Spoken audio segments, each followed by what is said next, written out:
Okay, what we're going to do is first install the mandrel that we talked about earlier. This is the size A. It's the smaller of the two sizes.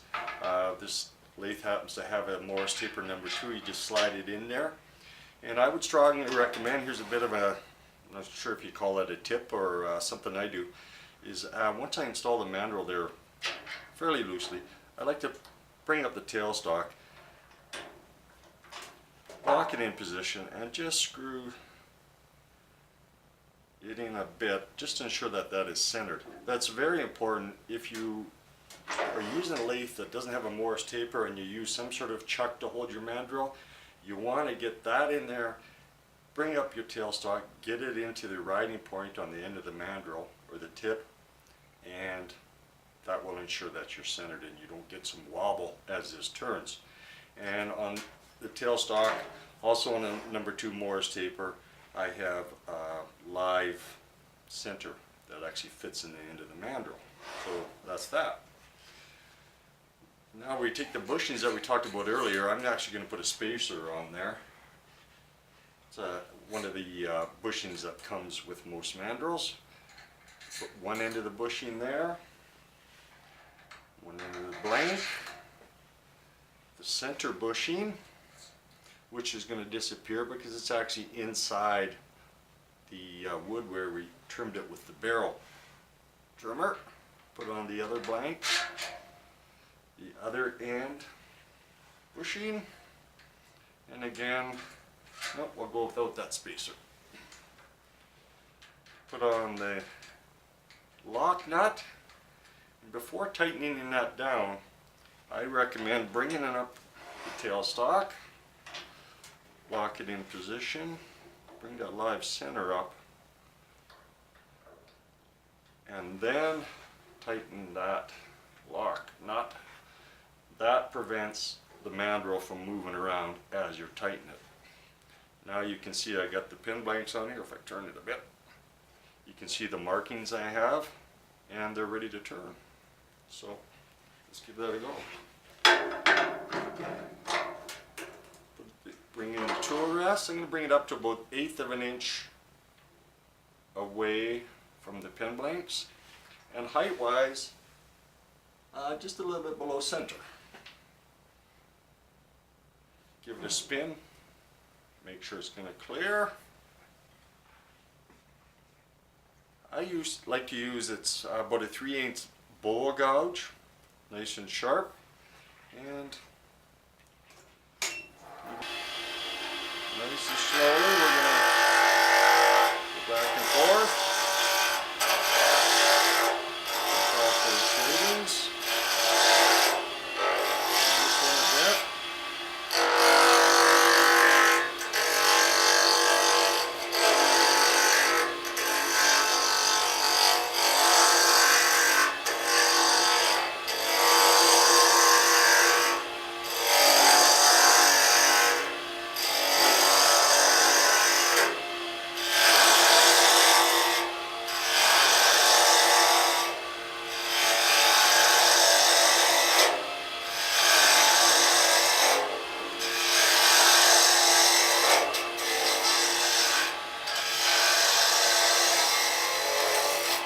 Soon see this extra piece of wood that was created from the barrel trimmer. This side has already come off. We're going to see that in the center here right away too. Oh, there it goes.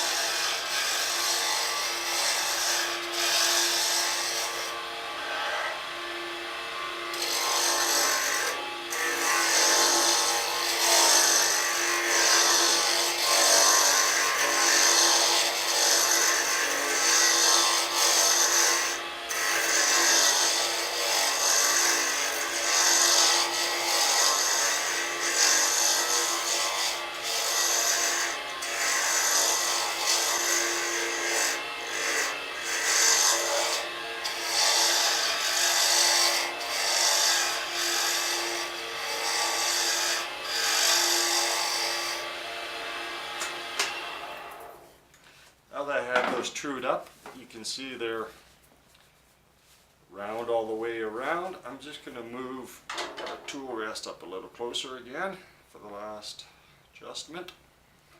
And I'm going to increase the speed a bit. You can see the nice grain on that padauk. Very, very nice wood.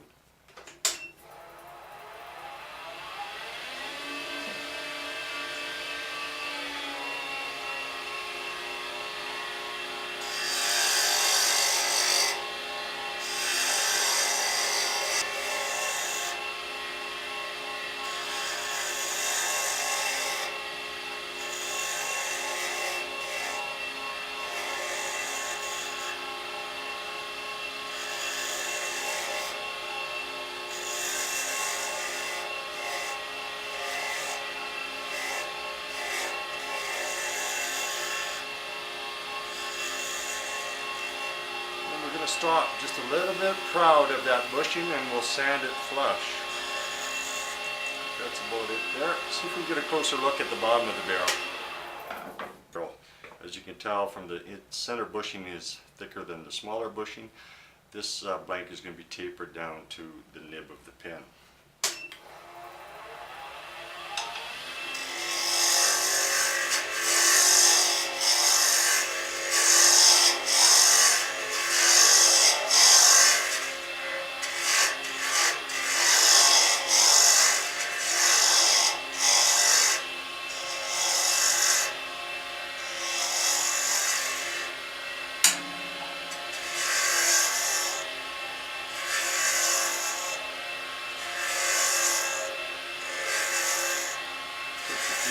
Slices like that, and you see it's going to form the taper down to the end for us. And there we go.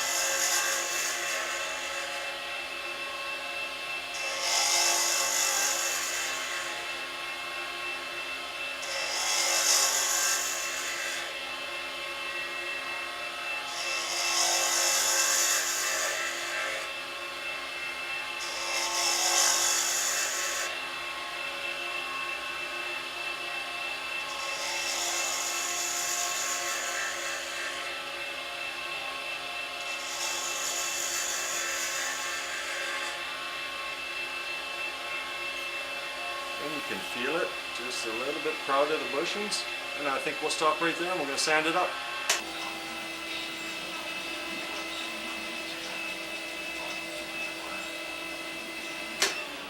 Okay, that's the final coat of wax. We're going to take this off the mandrel, go back to the bench and assemble the pen. As I mentioned before, I'm going to loosen this lock nut prior to taking the tailstock back. That just ensures the mandrel stays nice and straight. So we'll take this off, head over to the bench. The one barrel, bottom barrel,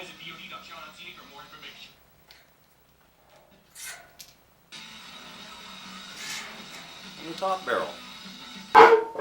Okay, we're back at the bench to assemble the pen. You probably can't see me, but that's okay, you don't want to see me anyways. We'll just concentrate on the pen.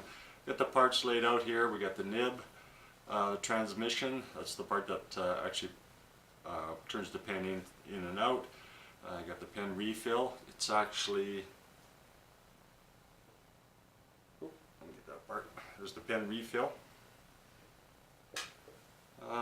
Center band, clip, and the final, and our two turned barrels. I'm going to start by putting the nib in the end. By the way, I do have my handy instructions here, just for reference. Should I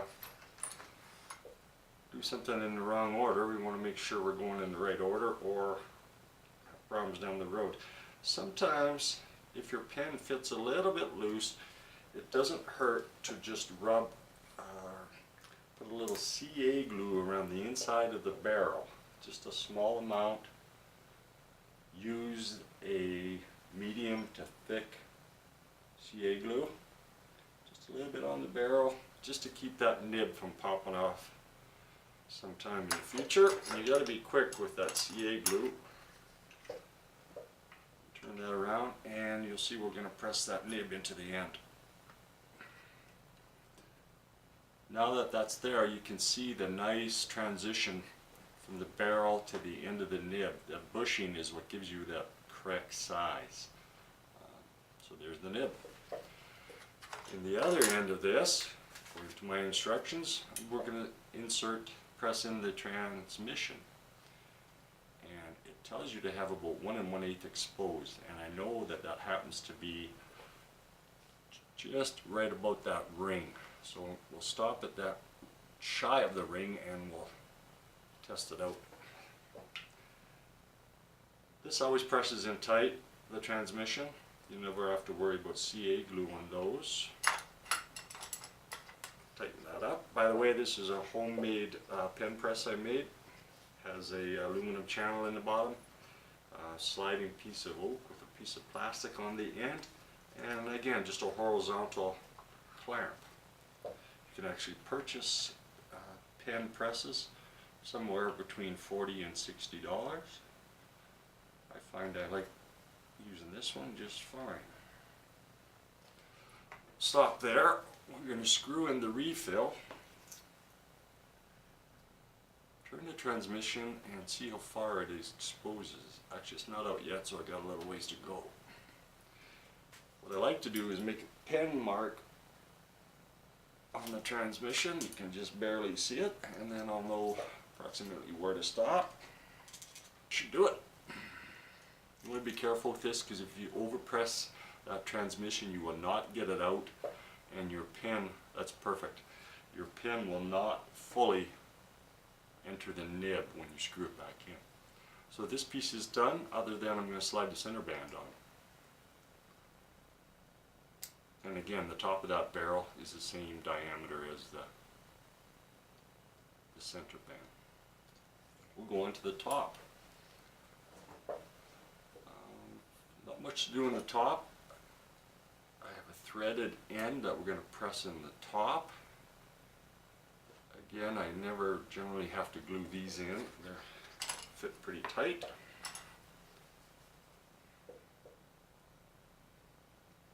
And we're going to press that in flush with the top.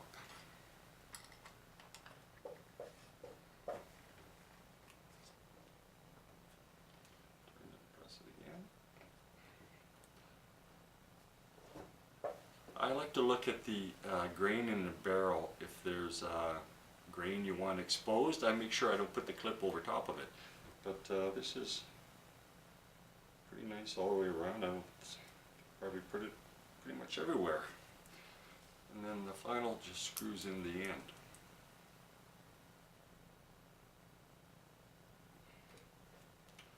Clean that up a bit. The final part of the assembly is just inserting the top barrel onto the bottom barrel, and this is where you want the pen closed, and you may want to line up the wood grain. You can see 2 pieces of grain there. If I turn it around, I think that might be it there. I'd say it is. Just press it on there. And there's your completed pen. Again, it's a streamlined round top. The same pen kit comes in a flat top. There we go, made out of Paduke. Very similar to the one we started with. It's actually made of bloodwood. Well, thanks for watching. I hope you enjoyed the video. A couple videos coming up. I'm going to be making some maple crown molding for a project I have on the go upstairs. Second of all, I'll be making a video on how to apply the CA finish that I've been putting on the pens. If you like the video, please hit like and perhaps subscribe. Down below in the description, I'm going to put a link to a gentleman by the name of Jacobson. Probably a chisel, sharpening video. He has a lot of great videos online. I've learned a lot from him. Check him out. Thanks again for watching. Bye now.